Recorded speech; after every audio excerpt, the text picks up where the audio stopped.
À Nort-sur-Erdre, il y avait deux postes. Il y avait le poste de chef de gare que je remplaçais et il y avait un poste de facteur enregistrant.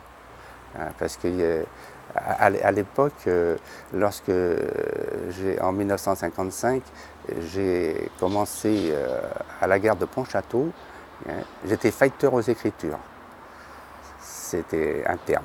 Ensuite, je suis allé achemiller dans le Maine-et-Loire. J'étais facteur mixte. J'ai été muté ensuite à Nort-sur-Erdre. Et là, j'étais donc facteur enregistrant. Alors, après, il y avait facteur enregistrant principal, mais il y a eu des restructurations. Après, on nous a appelés des agents mouvement. C'est quoi un facteur enregistrant? Facteur enregistrant, c'était un grade, c'est-à-dire le facteur aux écritures, il était limité à faire que des écritures. Le facteur mixte, il faisait des écritures, il s'occupait de la circulation des trains. Et le facteur enregistrant, c'était... parce qu'après, il fallait, suivant la gare, par exemple la gare de Nort-sur-Erdre, il y avait un chef de gare et il y avait un facteur enregistrant. Mais pour remplacer ces deux personnes, il fallait avoir le grade équivalent.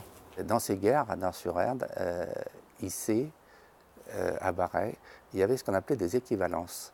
Donc, dans le poste de facteur enregistrant à Nort-sur-Erdre, nous étions présents 9 heures et payés 8 heures. Alors, à IC, eh bien, si à Nort-sur-Erdre, c'était 9 heures de présence pour 8 heures dans un poste, à IC, c'était 10 heures de présence. 10 heures de présence pour 8 heures payées. C'est-à-dire qu'on considérait que vous n'aviez pas grand-chose à faire dans des petites gares, quoi, c'est ça? Vous avez tout dit. Au point de vue trafic voyageurs, il y avait 3 allers-retours par jour. Il y avait un aller-retour le matin, et un aller le midi et le soir. Je me souviens, le matin, il y avait le 37-21, 37-22, le midi 37-23, 37-24 et le soir 37-25, 37-26. Alors pourquoi 37? Tiens, 37-21, 37... pourquoi? Parce qu'à ce moment-là, on faisait partie de la région ouest, 3e région en France.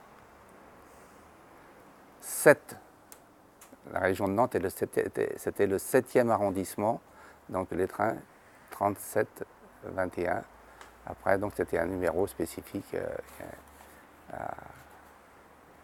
au train. La circulation des trains était uniquement par cantonnement téléphonique.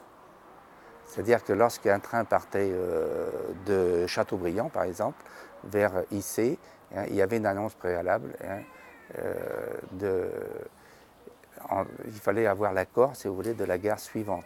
C'est-à-dire que c'était de la manivelle, là, et puis on disait à la gare, par exemple, d'IC,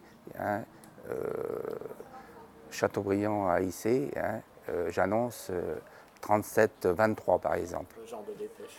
37-23. Et donc on avait un registre de circulation sur lequel on devait marquer, on appelait ça un registre de circulation, on devait marquer l'heure précise à laquelle on avait reçu l'annonce. Lorsque le train donc, était parti, on marquait l'heure de départ.